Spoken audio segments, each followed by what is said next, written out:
recruits with an axe to grind with the collective, and I would do my thing and fade away when the job was done.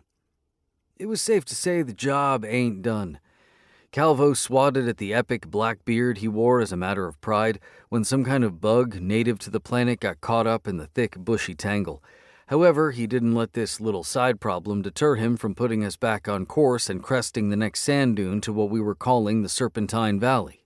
"Got a little something in your beard," Rivas mocked. "Yeah, I'm saving it for later." On this side of the desert, there were 4 immense rivers that fed from a mountain lake and dumped into the ocean a few hundred clicks away. Not only did the pristine rivers glisten in the sun, the jade palms and scrub brush that littered the lush valley made it seem like something alive when the wind blew through. Like 4 giant serpents fighting off the desert sands, hence the name. Our target was the second-most eastern river valley. Ransacker scout flyovers and Zetatros shuttles, which we lovingly called Fatbirds, spotted visitor loyalist troops moving through the valley. Those knobs were adjusting to the planet Faebos just fine after the crash, and we'd been having a real time of it tracking them all down. It didn't help that they knew we wanted to put a bullet or 6 into them the moment we found them. During our initial battle aboard PS-12, Lasara had caused quite a bit of damage to the station after the wormhole simply collapsed. Both us and the Lenzob guard force aboard the station had little choice in where we could effect repairs. My buddy hightailed it to Faebos' moon, where they had a secret hide for incoming colonial ships, and the guards pushed us into a shut-down mining facility in the heart of the deepest, meanest jungle on the planet.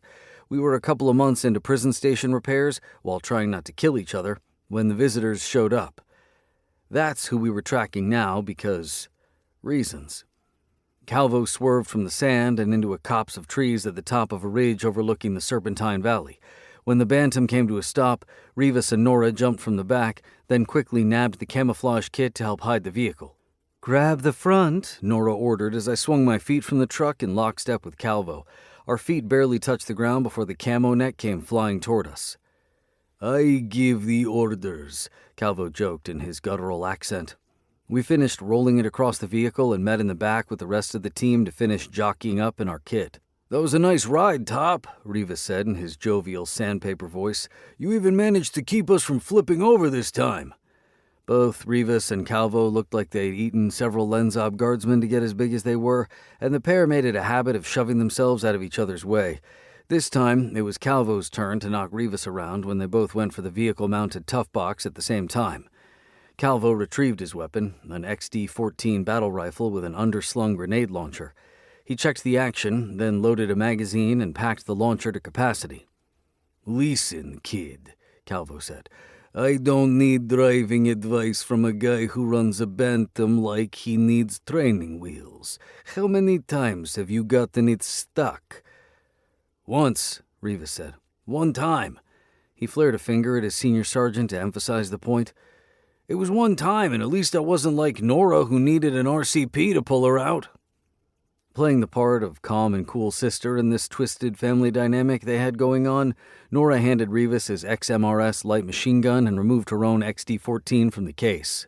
"Now, boys, all that time at the gym is robbing your brain of much-needed oxygen. I have never needed a robot combat platform to pull me from getting stuck. You want to blame your failures on someone?" The athletic woman reached over to the rear views on the front of the vehicle and spun it to face Rivas. "Why do you gotta do me like that, sis?" Rivas said while the rest of the team laughed. "If you kids are done, can I have a quiet minute to call us in?" I asked, shaking my head. All 3 bowed as if I were some stately lord. "So frickin' childish," I hissed. "Aceto 130 to Aceto 1615, over." Lieutenant Valina sounded through the radio a moment later, her voice crackling with a hint of static.